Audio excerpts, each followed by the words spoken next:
भाई अब निकल गया ट्रैक्टर।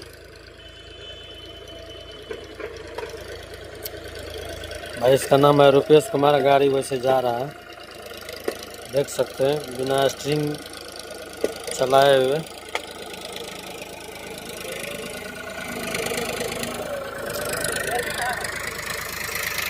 तो गाइस यहाँ सब ट्रैक्टर लगा हुआ है। ये सामने जो लगा हुआ है रुपेश चला रहा है इस ट्रैक्टर को।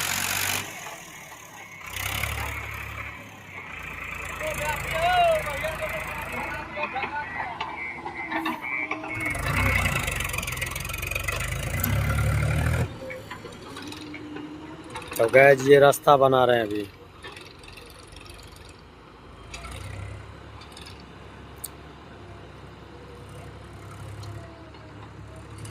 देख सकते हैं ट्रैक्टर जो लसक जाता है उसके लिए भी रास्ता बन रहा है पूरा फ्रेश, ताकि ट्रैक्टर नहीं लसके।